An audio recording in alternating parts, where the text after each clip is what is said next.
Okay, in the interest of time, we'll go ahead and get started, and I sure appreciate the crowd that's showing up for this next session.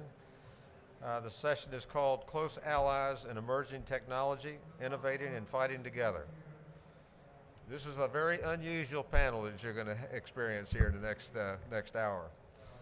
We've got a group of folks here that are looking forward to sharing their experiences with you as we go through the session. I'm Mike Warlick. Some of you know me. I'm the Vice President for Defense for AFC International, and it's an honor to stand before you and welcome you to this panel and also to the event this week, which is looking to be very satisfactory to everybody involved.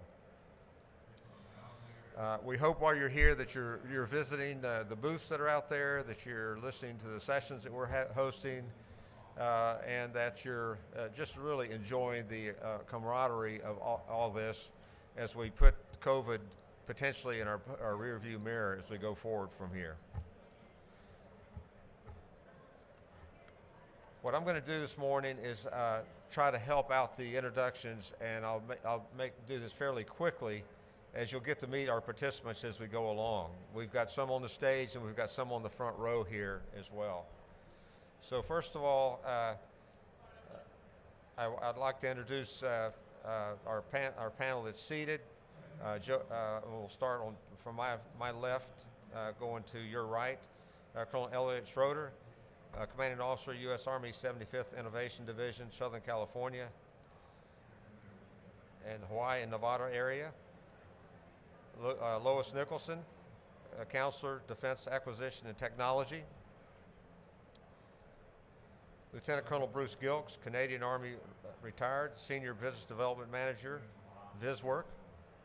And Joanne Smell, Senior Trade Investment Commissioner, Minister Counselor, Commercial Australian Trade. So there's a very diverse group. Other participants that are with us this morning, I don't think Marv Langston has shown up. If he has, raise his hand. Marv, thank you, I got you. PhD, Principal Langston Associates LLC. We also have Commander Derek Powles, RN, Assistant Naval Attaché on the British Naval Staff, Royal Navy. And Rear Admiral James Rodman, U.S. Navy retired, CEO, Excite LLC, Investment Commission, Austrade. I think I covered everybody. Did I miss a couple? I got you covered? All right, great. Okay, with those introductions done, and you'll get to hear from them as we go along. The moderator of this morning's session is Scott Tate, which is right behind me on my right. Scott's the Executive Director of the National Security Innovation Catalyst located at the University of California, UC San Diego.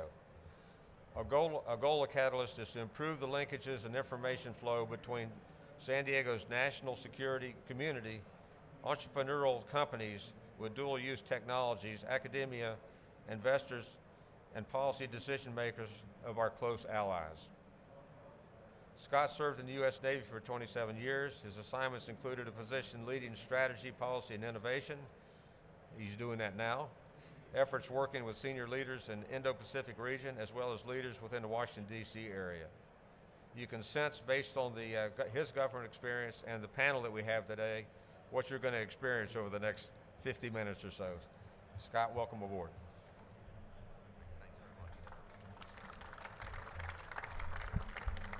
Thanks very much, Mike. Thank you to AFCEA for organizing an incredible program this week and for the introductions. Thank you to our panel. I think you are about to see the most diverse panel that's on the docket for the entire week, not only because of their national affiliations, but the fact that every single one of our panelists today comes from a mixed background of government, military, and industry. Every single one of them has had at least two, and at least half of them have had 3 different careers in industry, government, or active duty military. So you're getting a range of perspectives that you're not likely to hear anywhere else here at AFCEA. Thanks also to you, the audience, for joining us, because we are well aware that this conference has many good offerings, and you've chosen to spend an hour with us, so we appreciate it. The topic of the panel today is relevant to the theme of the entire week. Are we moving fast enough? Are we pacing emerging threats? Are we doing the right things? And I think the reason that we're here to talk today is because there's a shared sense that we are not. And not only aren't we, but we probably can't on our own.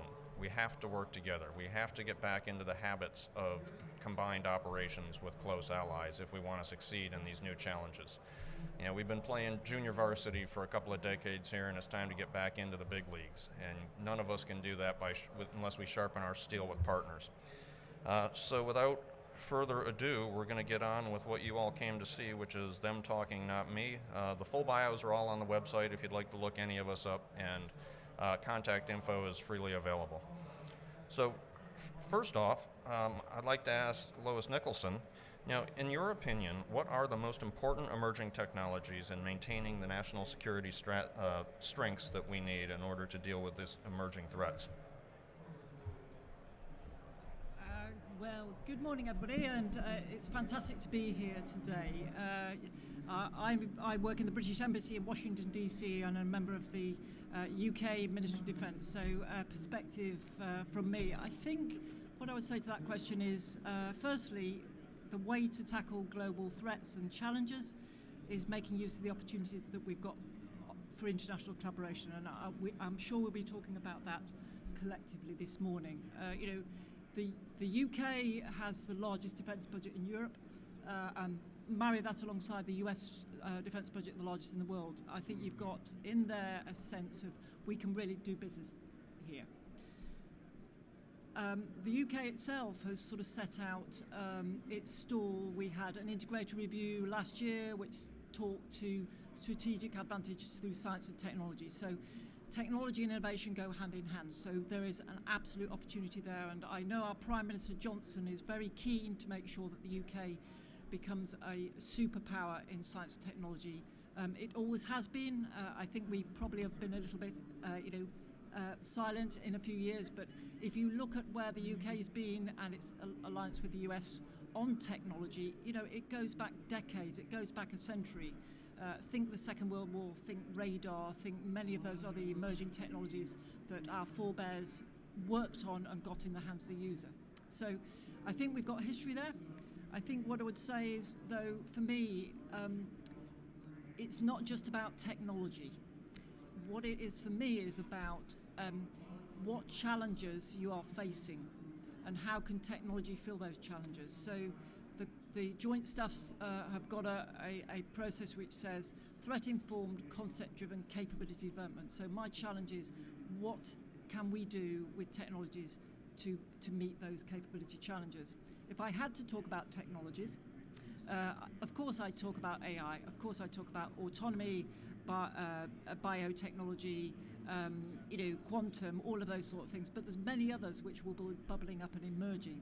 So I think one thing I would leave this part of the question is actually it's all about capability edge rather than technology edge. Well put. Thank you very much.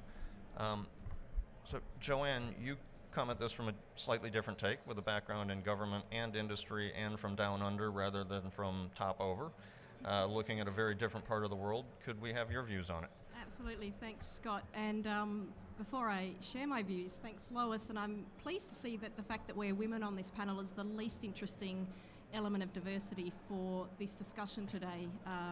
It is really a great panel, and thank you for putting it together, Scott. So a bit like Lois, I'm probably more inclined to talk about the how versus the what. Obviously, all of the actual emerging technologies that we're seeking to develop are fairly publicly available.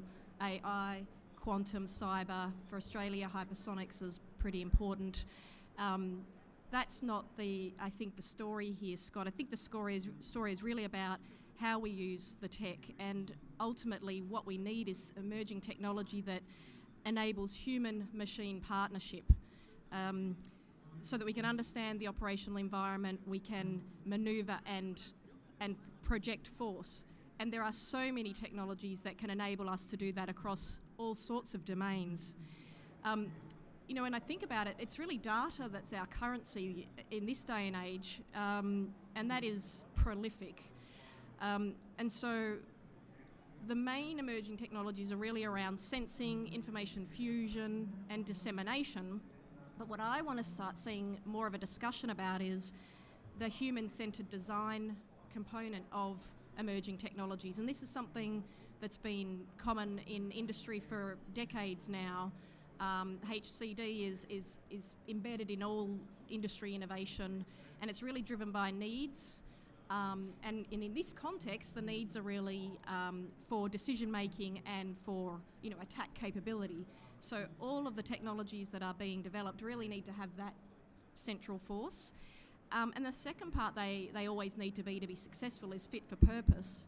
And in this context, that means being curated and in a timely way. So I think that's part of the challenge with the emerging technology sector, is that it's an ocean of opportunities. It's how do we actually put those technologies and those capabilities in humans' hands in order to drive those two capabilities of decision making and attack.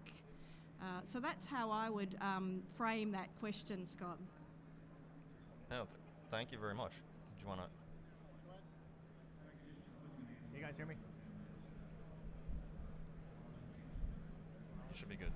Should be good now? All right, I got it. Joanne makes a good point about the human-machine interface, and if you look at the West's problem is that the West is a fraction of the world's population, and anywhere we go, we're going to be outnumbered. So it's going to take a lot of machines to deal with that deficit in numbers against large countries and deploy to other areas where numerically we just have a disadvantage, and more, numerical advantage is always everything. So working on that human-machine interface is going to be critical for where we're going, and fortunately we're at that time where technologies get to that point where machines, more than even during the Industrial Revolution and how that impacted things, can actually be much more of a player in combat, such as with AI making decisions, with drones actually doing engaging targets without having our own human forces being engaged. It really sets a tone where the machines will be doing a lot of the dirty work that the humans will be directing, and that's kind of the transition where things are going. Thank you, Colonel Schroeder. So it's an interesting commonality here that it's not about tech only. Tech is interesting, but the capabilities and the outcome are fascinating, and the pairing. So what you're describing sounds like something that is that we are uniquely bad at developing inside of governments. So where do we see leadership in this combined tech-human capability field taking place? Will it be startups? Will it be industry? Will it be government? Will it be military? Would you like to continue your thoughts? Yeah, so definitely the energy is with the small startups. I don't think you're on. Can you hear him in the back?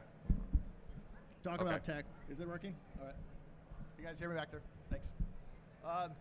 So, the energy is obviously with the small startups. We hear every day of new technologies just emerging from all these companies that you never heard of before. However, what we're seeing, especially with my position with the Innovation Command, is that the small startups are very innovative. They can fail fast. They have the funding. They're less risk averse than the large industries, but they don't have total commonality with what we need. You're not seeing a hypersonic missile being developed in a garage, thank God. There are certain priorities, like you're not going to get aircraft carriers, you're not going to get anything, but what you are getting is that it's creating that innovation culture that as we set up other agencies that try to mimic what's going on in the civilian sector, that it's actually creating energy in the traditional side of acquisition, in the bureaucracy side, in the primes, to be more innovative and to be less risk averse and trying to incorporate new methodologies for developing new technologies. So the small sector is not going to solve it for us, but they are setting the tone for how we need to go with innovation and war fighting, and where we're going with all our threats that are out there now. Thank you. And Bruce, where Elliot comes at it from the point of a startup CEO and a military officer, you have experience in exactly the other realms, well, military also, but kind of small, big industry with very big industry. What are your thoughts on this? Well, I've worked in all of these areas, really, and in my opinion, innovation always comes from the edge, not from the center. So you need to have access to startups for the good ideas, but then these good ideas need to be integrated. And for that, you need a combination of the larger primes and military folks to glue the whole thing together to something that's useful. One of the other, an example of this is information, right? So everybody's getting a lot of information. How is it being synthesized, understood, used, and applied? These are some of the challenges that we have. So, as an ex-military guy, I'm a battalion commander or something, I'm not going to be able to figure that out. I'm going to have to rely on a defense prime to give me an integrated system. In order for them to give me an integrated system, there has to be good new technology. Like there's the old joke, delivering yesterday's technology tomorrow. You know, that's kind of what's been going on the last while. We need to speed this up and get these technologies integrated, tested, and in the front line. And I think rapid iteration is probably the key to that. That's very interesting, thank you. We could do a whole nother panel on defense consolidation and what happens when small companies get bought by big ones. But so it's interesting that we've already evolved kind of a common approach to this. Now, how do we think we can collaborate better on this approach from each of our national perspectives to break down some of the barriers? Because what I'm hearing is the old model that we evolved, say, during the Cold War, where most of the time our nations were harvesting their national strengths and then sharing at the government level. For us to pace emerging threats the way that we're describing here on the panel, it's going to have to be collaboration equally powerful at every level. And that's going to be difficult to do. Joanne, you have a particularly interesting background with this regard. Your thoughts, please. I'd love to, thank you. I mean, really what we're talking about is moving from statements of policy into practicalities, and it's a pretty long road to travel. Just by way of background, I'm not involved in policy setting. I'm definitely involved in policy advocacy. Whether I'm in the government or in the private sector, it's always been about the practicalities. How do we actually take that statement of intent and convert it into some sort of operational battle rhythm? And despite the fact we've got NTIB, the Quad, AUKUS, Five Eyes, Close Allies, whatever you want to call our intention, our processes still slow us down. So given this is a really increasingly acute problem in our region, you know, I've given it some thought, and you know, I do think that there are ways in which we can increase that cooperation on a practical level. I think from a bottoms-up point of view, there does seem to be great allegiance between the S&T divisions, the innovation units of Close Allies, but I would like to see them collaborate in a more formalised way. Perhaps it's some sort of community of practice where there's some structures put around the sharing of plans, the sharing of resources.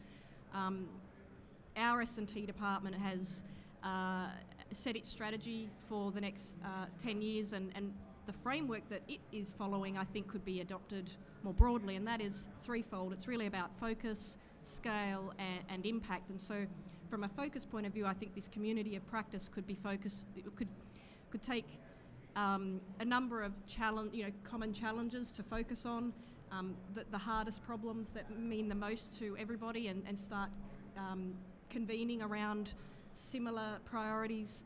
From a scale point of view, what they're doing is looking at involving not just other divisions in the Defence Department, but looking at industry, business, research, and so that could be amplified by the community of practice equally taking that broad scale and inclusiveness approach. And then the way in which they intend to develop emerging technologies is really around impact, and so testing those technologies against military utility iteratively, rather than creating something that's finished and then is ta-da, and all of a sudden it doesn't necessarily meet the current, let alone emerging needs. So that could be a bit of a framework that might apply from a bottoms-up point of view. Then you always need the top-down. In industry, we have a term that says, the fish always rots from the head, and that means that the leadership has to encourage the type of innovation ecosystem for the players to be able to play together. So, we do have treaties and frameworks and MOUs, but they always seem to take about 18 months or longer to develop.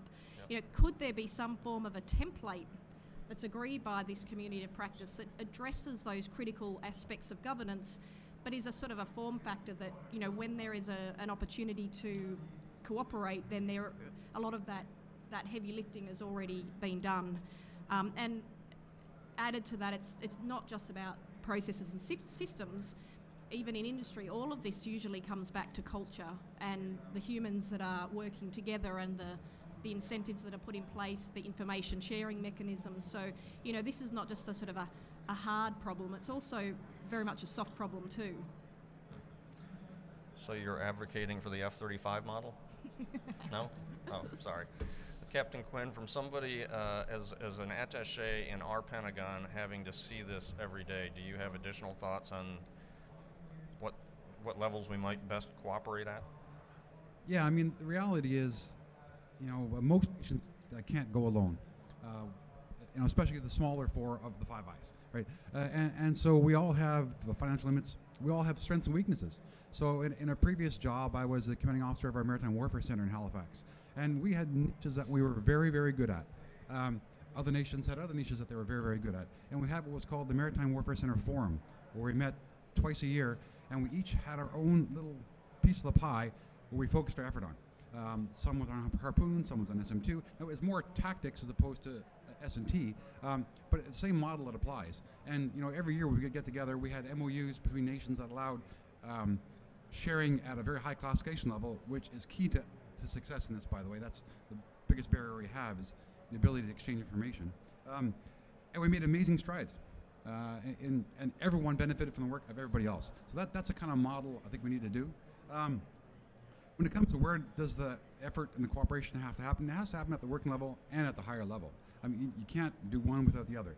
I mean, I think everyone will agree that, major innovation is going to come from the working level. That's where the results are going to be. That's where the smart brains are. However, if you make a widget that I don't need, then it's wasted effort and time, and we can't do that either, right? So there's got to be, I think, a close cooperation at the working level, but there also has to be a close at the strategic level. Quite frankly, that's where the dollars are, right? So if you want to get $1 in Canada towards a project, it's got to be tied to our defense policy, strong, secure, and engaged. If it's not one of those line items, you're not going to be funded. And so you can have all the great ideas you want, but without the money, it's not going to go anywhere. That rolls into what we have in Canada is our defense strategic areas. So we have a bunch of focus areas. So we're not, we have DRDC that does all the S&T for the armed forces. So we don't have an Army bin, a Navy bin, an Air Force bin. The categories are broader: personnel, command and control. And so we try to take advantage of synergies that Army and Navy will both use together. And then when it comes to actual platforms and weapons, and yeah, there's diversion then. But if you don't get linked into the money in the end, then the good ideas aren't going to help us. So you need that close tie-in, I think. Thank you. So what I'm hearing is kind of technology operations and human elements of this all have to be combined at all levels for it to be successful. It's been hard for us to collaborate just in technology stovepipes. If we got to do it across all of them, there must be significant international barriers between our nations for those linkages that may be well formed in some areas but not in others. Lois, do you have thoughts on that? Yeah, I do. Thanks, Scott. I don't think of things as barriers. I think of things, where do we have the opportunity, and then what are the challenges and risks? And of course, looking internationally, we've got strong alliances, whether that be Five Eyes, NATO, or many others. And I think those are the things which will bind us together to develop systems and capabilities so we can address the threats that we face. I think one aspect of Joanne there was talking about industry. There are strong alliances already. I will mention the F-35 word here. That is an international program. The UK itself provides innovative technologies. Over 100 companies involved in that. We have 50% of the F-35, each F-35 by value. So the alliances and the industry input, from my mind, it just doesn't live on this continent. It doesn't live in Europe. It doesn't live in the southern seas. We have to bind together our industries, and that's the opportunity, but it's also a barrier. Ways of getting at that, of course, the National Technology and Industrial Base, Joanne just referred to that. Getting at things such as critical minerals and materials, looking at how cyber security standards can be harmonized so we don't have to qualify in one country and then qualify again, a real issue for very small companies. And also getting at how we look at foreign direct investment and how the threats to our companies. If I did have to give some challenges and barriers though, I'd say several. One of those is about how agile our procurement systems are. The panel just behind us, which I think is just ending, was talking to our absolute point. You know, we're not agile if we are not moving at the pace of relevance of the technology. And I think all our nations are struggling and trying to think of ways of getting technology quickly into the hands of the user. I'd also, both Bill and Joe have alluded to project arrangements and getting the formal ability to share information. It sounds bureaucratic, it is bureaucratic, and coupled with that, you know, export control barriers are there. We're looking with the UK, with Australia and Canada to lower those. But, you know, in some ways, if we're not careful, we are doing more harm to ourselves than to the enemies and the threats we face. I think the final thing I would say is, you know, what COVID has said to us is, you know, our supply chains are not as resilient as we would want them to be, and that is a risk. And I think what we need to do as we move forward is also to look at how, in particular in the emerging tech areas, how those companies, those niche companies are protected so that they can flourish and deliver the technologies we want. UK is getting about it. We've just introduced a National Security and Investment Act, which will allow us to intervene on transactions to make sure that those companies are protected from any form of investment which doesn't appear to be supporting the national perspective. So if I was to say there's opportunities and risks, some bureaucratic, but some actually making sure our industry can actually work together and thrive. Thank you. Marv, you've had to deal with this both at very high levels of the U.S. government and now actively in industry. Do you have additional thoughts? Well, maybe I can be a little less polite about it. I think we have big barriers. I think the barriers come from two primary things. We have, as we all know, military systems that are controlled by civilian representatives of our governments. So what that immediately sets up is a political structure. So what we have in all of our countries is we've now gotten to the point where the technologies that are the driving military technologies are produced by our industrial bases, which need to be supported, and our politicians make sure they need to be supported, so they make sure the contracts go to those people. Happens in our foreign country allies as well. I mean, we have had programs, like was mentioned, one of them that happened a long time ago was the MIDS program, where we had all of the allies working together to produce a piece of a radio, which took us about 20 years. So obviously if you're producing a radio in 20 years, that's not the right answer. So the other thing that's happening nowadays, I actually forgot what I was going to say about the other thing, so I'll let it go at that. But I think that we have barriers that are not easy to overcome, and yet we have technologies that are transforming the way the world works. I'm thinking of things like Starlink, which is putting up 42,000 satellites over our heads, which is going to connect every dot on the planet to every moving thing on the planet. Those radical changes actually are opportunities for us to cross nation states and bring ourselves together. Oh, the second thing I was going to say about our barriers is our military folks would all like to work together. They do work together. Our industry folks would work together, but we can't get past the acquisition structures that cause us to be pulled back into the political domain. Thank you, Marv. Colonel Schroeder, do you want to? Yeah, I think Marvin Lois bring up a good point. The other part is the messaging of it, because you know it is tax dollars, and militaries are a matter of national pride, and to have them work together, we all understand it. Tech does, you know, military does, even people in the tech government civilian side.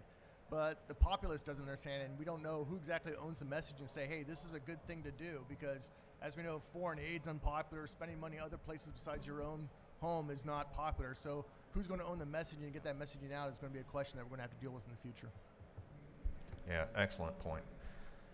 So when we look at collaboration and the modalities that might be needed for that, one that suggests itself was the NATO approach during the Cold War, which was kind of standardization and specialization, where certain countries took the lead in developing certain types of technologies and applying them in certain domains, and to the greatest extent possible, we standardized across all our nations so that we could mutually support each other. Do we think that might be a model that is applicable to this situation as well, or not? Admiral Rodman, you are still doing a lot of work jointly in across countries. What are your thoughts, sir? Yeah, so thanks again, Scott. So, you know, look, standardization has been around for a long time. I see a couple of people in the audience who benefit. Linda, you know, Linda Newton's here for Pack Fleet. Matt Jankowski, he's an old E2C driver. You know, Mar brought up MIDS, right? MIDS is an example of where standardization has actually benefited the force in a great way. And you can pull other examples like GPS and SATCOM are really good examples of that. And the NATO standardization, that question is, you know, as we move into this, you know, brave new future where these technologies are evolving very quickly, does that thing still has legs? You know, I would argue standardization is a double-edged sword, right? The double-edged sword on the positive side is, yeah, that it encourages efficiency, right? It allows folks to develop to a standard, but the downside of it is sometimes it unnaturally extends a product's life cycle where, you know, if I'm an innovator and I look at that standard and my thing doesn't meet that standard, I may say, well, yeah, my thing is way better than that other thing that follows that standard, but I'm not going to put any money into it because I know I'm kind of fighting against a fortified hill with the standard. So we have to kind of be careful about how we use those standards, and I think standards do have a future, but only when they're put in place at the right time in the maturity level of that innovation's life cycle to allow it to do. And we've got to be on guard to not allow standards to stifle innovation. You know, we won't win the future fight, I think, unless we have it. So a few caveats on the standardization approach. Number one is, and I think it's been said here, right, we can't let IP this showstopper amongst our nations. Often I think we rely back on IP protection and the economic models that foster it to say, hey, I'm not going to share that more broadly with other folks because I'm worried about the economic sovereignty of my nation. We kind of have to get away from that model, and I think there's plenty of ways to do it.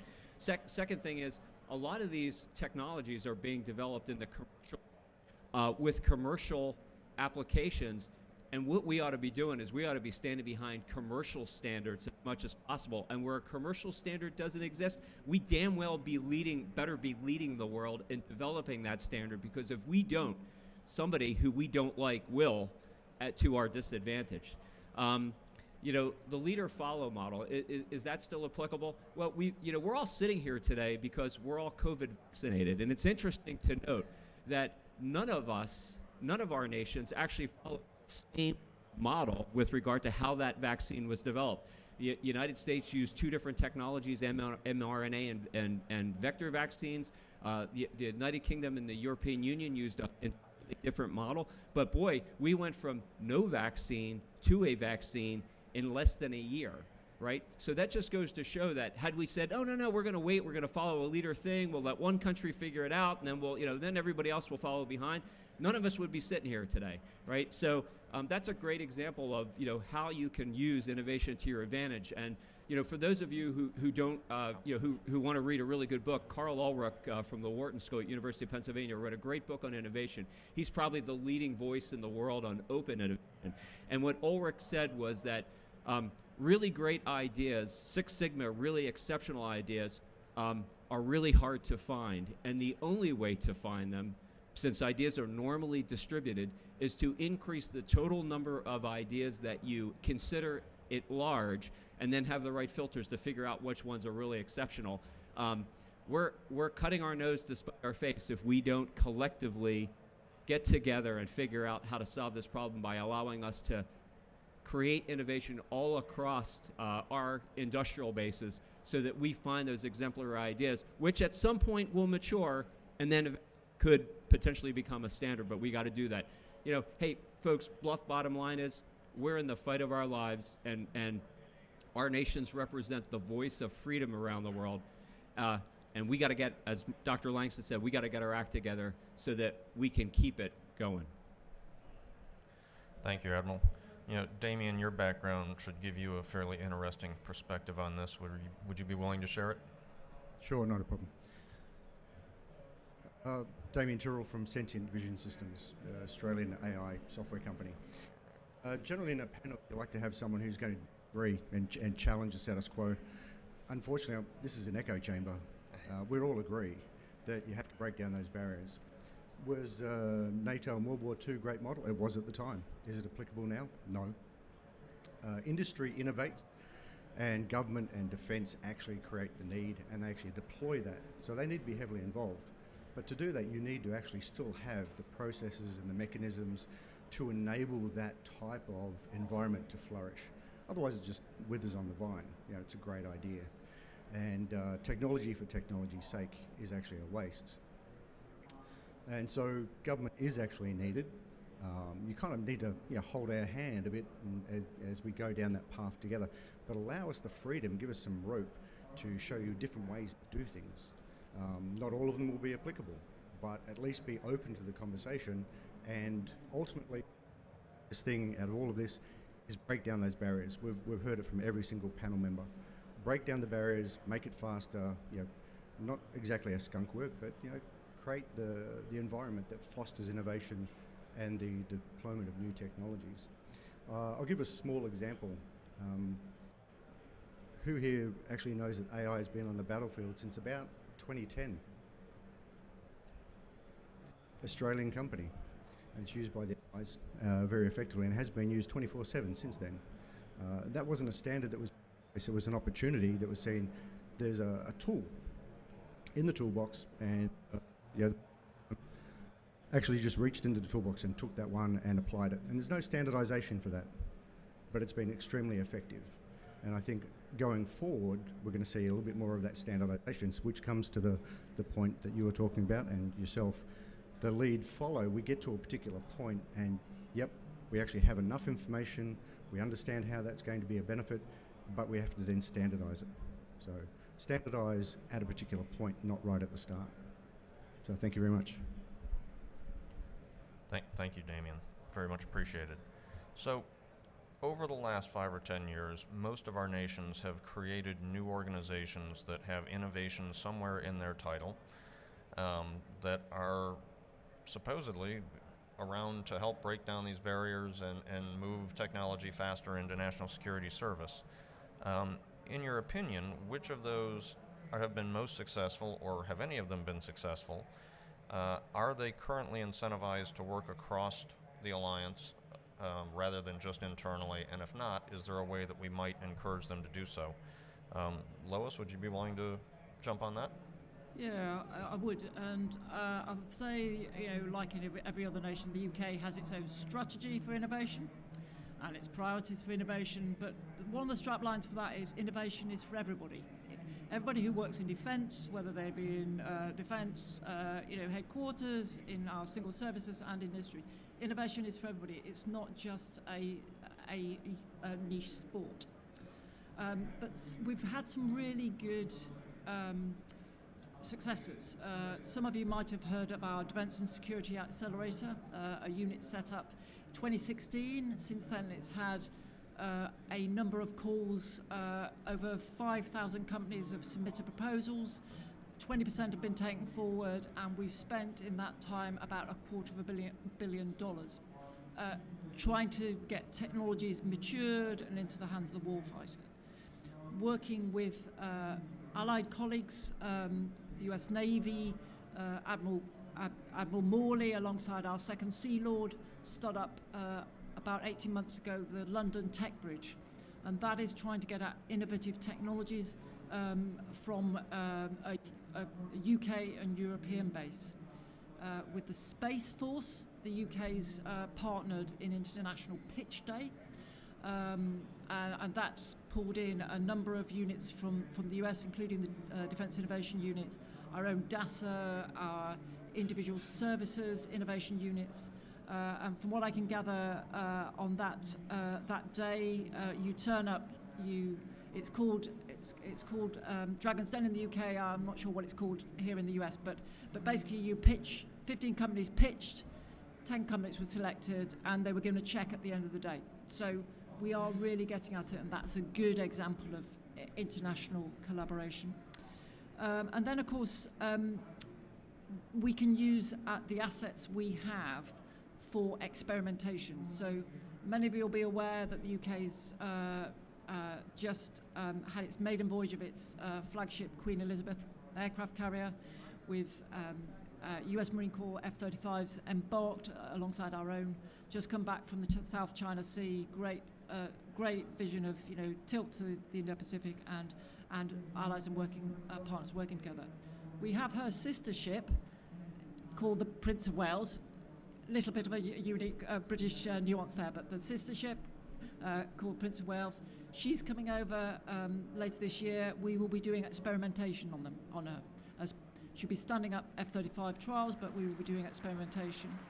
And then if we turn to the Indo-Pacific, we have two offshore patrol vessels constantly there, and they will be also deployed to do experiments with technology, because we cannot and must not get behind the game. And these platforms, as working platforms, are the opportunity, as well as, for example, the innovation units I've talked to.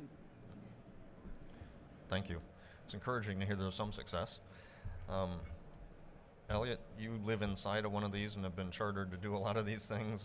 Your thoughts? Yeah, so the Army's approach, and when you look at the Army is not a platform-based service like the Navy or the Air Force, so it's always been human-based, and it's about getting equipment to the soldiers. So we've been not so much as an innovation culture as opposed to applying the innovations that are out there, but we're changing that. We have Army's Futures Command set up, and my unit's the Innovation Command, which is actually a reserve unit where the Army realized that, hey, we can't pull all these infantry company commanders or these guys that have been leading troops all over the place. They don't know what's going on in the tech sector, so they took us out of the reserves that work in the tech sector and say, hey, these guys are in the reserves, they're working for us part-time, but they also have their foot in the tech sector and they know what's going on. So they created our unit to support Army Futures Command, and what's come out of there is we are now much more innovation focused. We realigned with our cross-functional teams, and the biggest event is the Project Convergence, which Army's Future Command has in Yuma they did last year, where they have a lot of technology sectors come out there and demonstrate their technology to get the motivation and influence behind it and get into the DevComs. But we've also seen on the defense side with the the proliferation of the suffix works. You have AFWorks, SOFWorks, ERDIC works. There's a ton of works out there. That seems to be attracting a lot of new technologies, but a lot of people like to point and say, well, I don't see the next gen vehicle come out of there. I don't see the new aircraft coming out of there.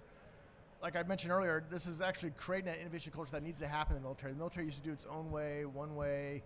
We had the acquisition cycle, we wait till it gets put on us, and now we're going to go and do it. So these small startup things are the beginning of the innovation that's happening in the sector.